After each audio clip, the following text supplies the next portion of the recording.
Welcome, loyal followers, to 2020. This year we're going to do it slightly differently. First off, more yellow. Thanks, Ma. I love you.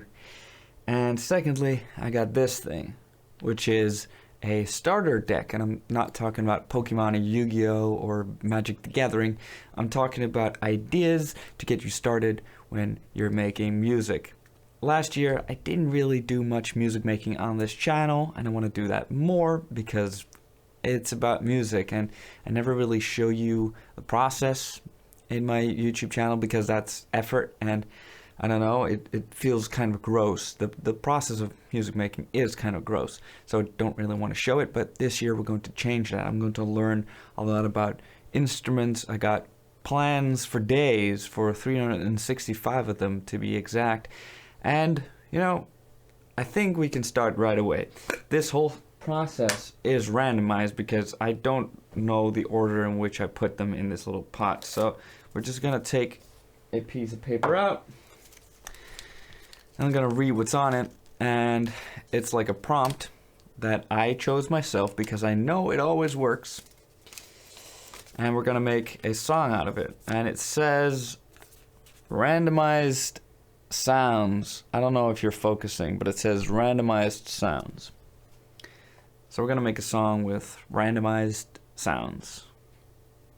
I got an idea for that. Absinthe 5 is really good for that. If you have Omnisphere, I think it also has randomized sounds. So that's a good way to do it. You can also find some other stuff that does randomization. There's some plugins in Ableton itself that does randomization. I think I'm gonna do some research on that. So I can actually get more randomized than I usually do with just Absinthe 5. So let's get into that. Alright, my devotees, I think I've gotten a pretty good selection of sounds here, and I used 5 instances of Absinthe, which 6 instances of Absinthe, which seems like a lot, and it isn't. Maybe it doesn't seem like a lot. It seems like a lot to me, maybe. I've got a couple of sounds that I made using the mutate function in Absinthe. And how you do that is you take a sound, and I took a blown bass here, and I pressed mutate, and I filtered some of the low end because I want this to be a top end growl sound, and you got this.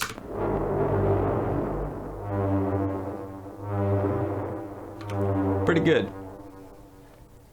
And I did the same for the bass, but no, I think I just used one of the presets for the bass because Absinthe 5, when you mutate, doesn't really work great for bass, but I got this sound, and I also mutated some pads to get this sound and this sound, which I put an auto filter with a randomized LFO sample and hold thing, and a lot of resonance, and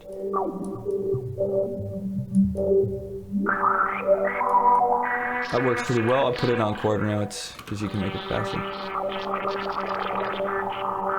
Our quarter notes works well for what I want.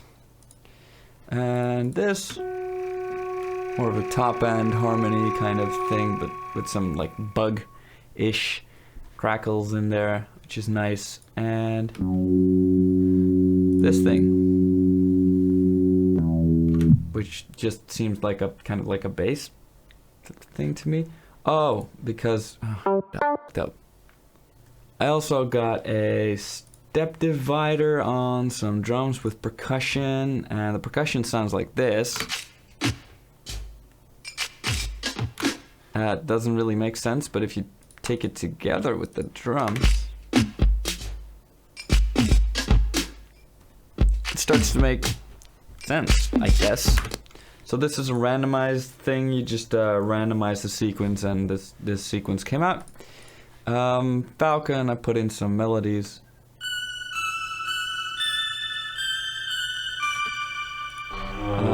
Which sounds like that, and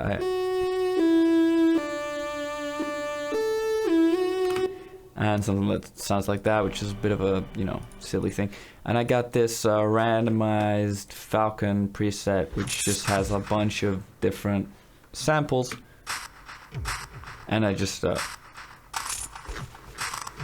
put in a bunch of notes, and that's also randomized.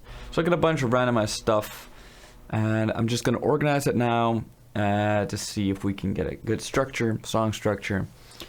Then I'll have to mix it, master it, and then it's basically done. You don't have to spend that much time on this. It's a good practice though. Like I said, Omnisphere also has, I believe it also has randomization, so just randomize some stuff and see what happens. I've made a bunch of cool songs with the randomize function on Absinthe 5, so it's definitely worth it to check it out sometime. Alright, it's the next day, and I've made some small changes. I did make those changes while I was drunk yesterday, but I agree with those changes. Mostly, the big change I did was distort these drums quite a bit. With some parallel processing with a pedal on there, which is pumped pretty loud, and it now sounds like this instead of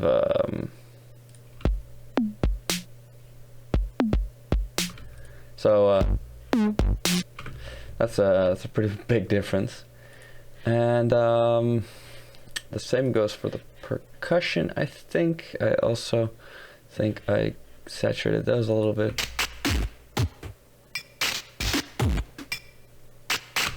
Yeah, I got a little bit of a melody in there, and I added some whooshes, which sound like these.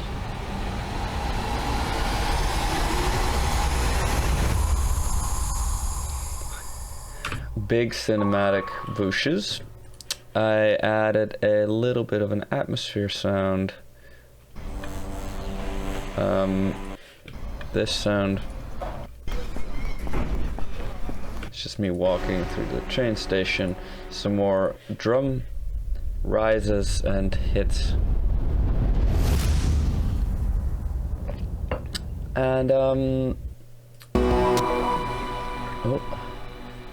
and obviously I gave it a nice song structure. It's a little bit less than 3 minutes.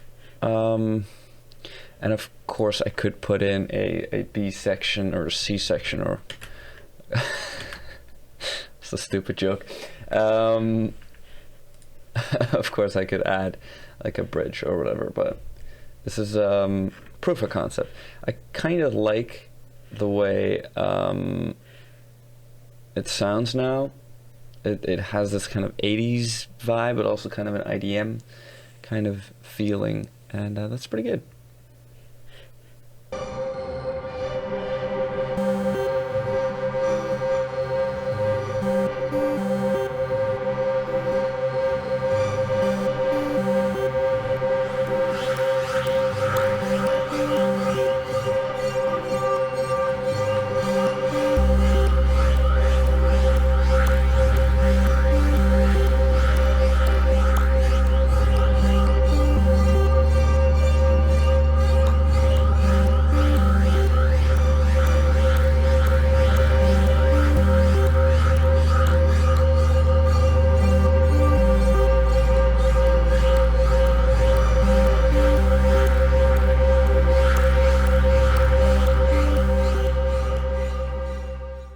I think I got the sounds pretty nice.